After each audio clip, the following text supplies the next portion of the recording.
Recasting isn't always bad. Just look at what Mark Ruffalo and Don Cheadle achieved in the MCU, or how brilliant Donald Glover was as Lando Calrissian in Solo: A Star Wars Story. But for the most part, the whole idea of replacing one actor with another can end in severe disappointment. Such is the case with these 10 actors, who were each sent into an established franchise or an anticipated sequel to fill the shoes of another star who either couldn't return to the role in question, was actively being replaced, or was simply not interested in playing the character anymore. I'm Ewan, you're watching Whatculture, and here are 10 movie sequel recastings that were terrible. Number 10. Ben Affleck, Jack Ryan, The Sum of All Fears. The early 2000s were a, rough time for Ben Affleck, who despite some solid roles in early Kevin Smith projects and an Oscar win for writing in Good Will Hunting, was quickly cast in a series of all-round duds that derailed his career. Between the unforgivable likes of Pearl Harbor and Daredevil, the actor also found his way into the spy thriller The Sum of All Fears, based on the novel of the same name by the late Tom Clancy. Before Affleck had stepped into the role of protagonist Jack Ryan, the character had previously been portrayed by Alec Baldwin and Harrison Ford, who each worked wonders with the source material to capture Ryan's intelligence and everyman qualities. Affleck, however, failed to live up to the performances of his peers. Perhaps if he'd been given another chance to play the character in future films, he'd have worked well, but in the film he got, he was ultimately a boring, out-of-place shell of the Jack Ryan fans were hoping to find. It probably didn't help either that he was a bit too young for the part too. Number 9. Julianne Moore, Clarice Starling, Hannibal. Silence of the Lambs was a massive hit when it released back in 1991, winning numerous Oscars, including Best Picture, and quickly cementing itself as a landmark of the psychological thriller subgenre. Aside from the sublime work of screenwriter Ted Talley and the harrowing imagery populating its most iconic sequences, the reason Silence of the Lambs was such a smash hit was because of the stars at its core. Sir Anthony Hopkins has gone down in cinema legend for his portrayal of villainous cannibal Hannibal Lecter,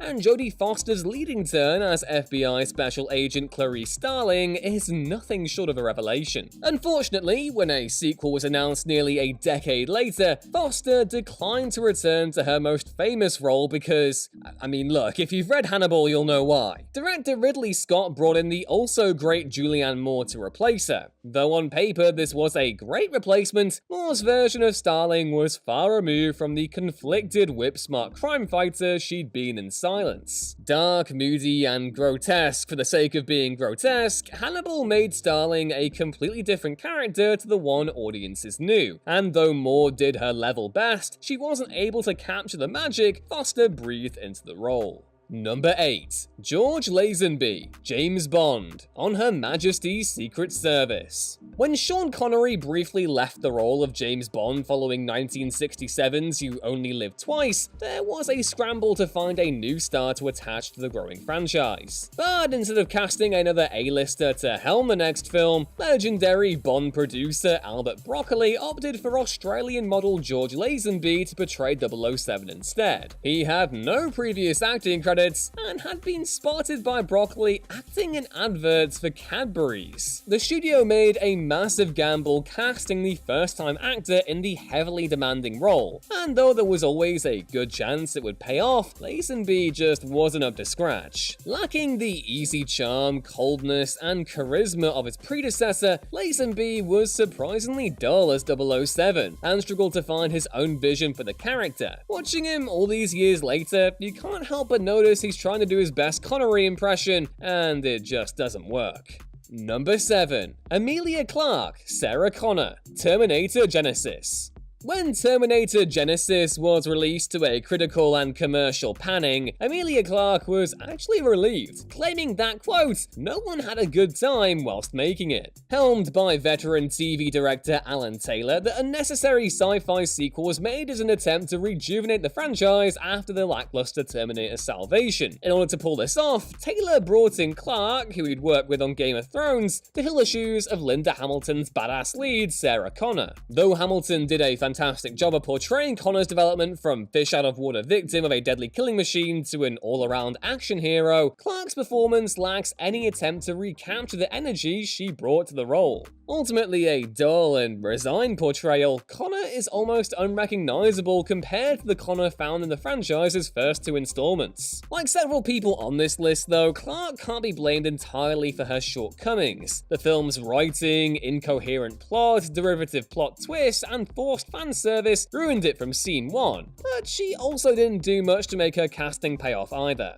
Number 6. Tommy Lee Jones, Harvey Dent, Batman Forever.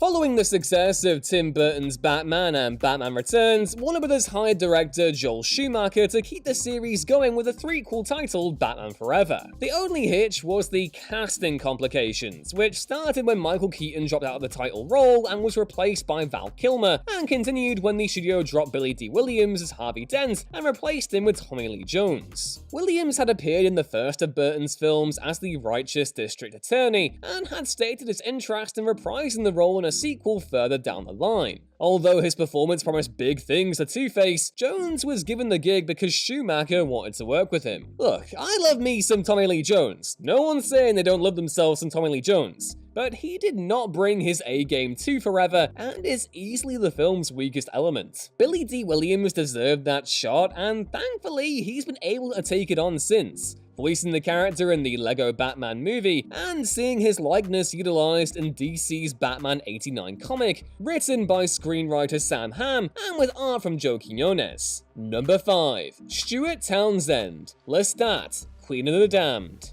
In 1994, Tom Cruise shocked and delighted audiences with one of the best performances of his career, playing sadistic, cursed vampire Lestat in the brilliant Anne Rice adaptation Interview with the Vampire. A few years later, Lestat was brought back to the big screen in the standalone sequel Queen of the Damned, only this time he was portrayed by Stuart Townsend as the lead singer of a hard rock band who awakens an immortal spirit with his music, because why not? Save for the soundtrack, Queen of the Damned is an absolutely abysmal slice of early aughts cheese. But by far the biggest letdown of the film is Townsend, who plays Lestat not as the twisted, conflicted soul he was in Interview with the Vampire, but as a brooding loner who speaks in cliches and has no other discernible character traits. A lot of this is down to the script, sure, but Townsend seems like he's reading his lines from a teleprompter for the first time, and the results are laughably cringeworthy.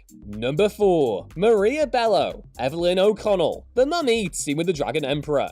The first 2 Mummy movies were set in Egypt, with plots centered around the country's ancient mythology, but in the unprecedented threequel, things found their way to China, with a plot focused not on Egyptian mummies and curses, but on the legend of an all-powerful warlord and his undead army. Tomb of the Dragon Emperor bombed the critics when it released in 2008, but I actually thought it was okay. Bringing back the always lovable Brendan Fraser as disgruntled adventurer Rick O'Connell, Tomb of the Dragon Emperor isn't exactly high art, but it's nonetheless a hilarious dark slice of blockbuster cinema that's easy to enjoy. The big flaw though is that former star Rachel Weisz didn't want to reprise her role as Rick's wife and fellow adventurer Evelyn O'Connell, stating that she didn't like the script and that she wanted to spend time with her newborn son. So, in order to keep Evelyn involved, director Rob Cohen replaced her with Maria Bello, who struggled to recapture Weisz and Fraser's easy chemistry or build on Evie's previously compelling character development. Look, Bello isn't bad by any means, but watching her here, it's hard to find a connection between her version of Evie and Weisz's, and the results are quite distracting.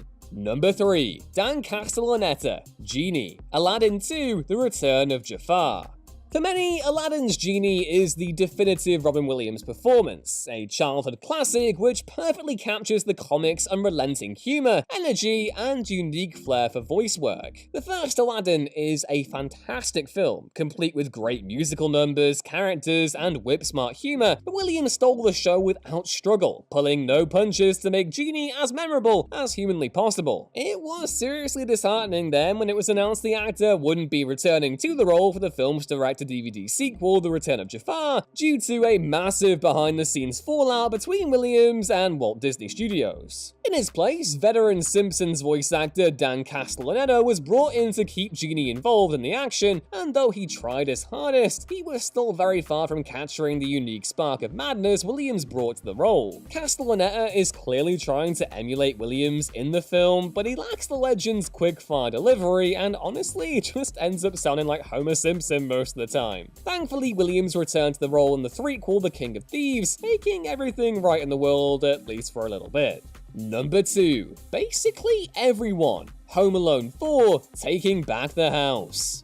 Whilst Home Alone 3 focused on a whole new host of characters, the hilariously titled Home Alone 4 Taking Back the House decided to bring back Kevin McAllister to the fold, only with child actor Mike Weinberg in the role instead of the then too old Macaulay Culkin. The results are dire, with the film and Weinberg's performance coming off like nothing more than a tired retread of the first all-time classic movie. But Weinberg isn't the only issue, since every single returning character has a different actor portraying them. Marv, originally played by a scene-stealing Daniel Stern, is portrayed by French Stewart, whilst Marv's partner in crime Harry is nowhere to be seen. Even Kevin's parents, originally played by John Hurd and Catherine O'Hara, have been replaced, and his siblings, save two, are completely left out of the action. Look, there's no other way to put it. The results of this cast switch-up are appalling. None of the characters are written or portrayed the same way they were in the first two movies, and the fact that they're supposed to be the same characters makes the whole film feel like nothing more than a desperate cash grab. And number 1, Jeffrey Wiseman, George McFly. Back to the Future Parts 2 and 3. The case of Crispin Glover's removal from the two Back to the Future sequels is the stuff of cinema legend, and is perhaps the most controversial tale of recasting in Hollywood history. The story goes that, whilst Glover was asked to reprise his role as George McFly, he was eventually dropped from the project due to obscene salary demands, though years later, Glover claimed it was because he didn't like the film's message. Director Robert Zemeckis decided to move on without him in the end, keeping George in the script and replacing him with Jeffrey Wiseman, who went into the role wearing a fake chin and nose to better resemble Glover. There were never any close-ups of George in the sequels, making it difficult to properly notice the clever switch-up. Understandably, Glover was enraged by this and sued Universal Pictures for using his likeness, including archive audio of his previous work in the role, and won, meaning the studios are no longer allowed to use actors' likenesses without their permission. Given the hassle that went on behind the scenes, it probably would have been way easier to write George out, or just let him have his salary demands after all.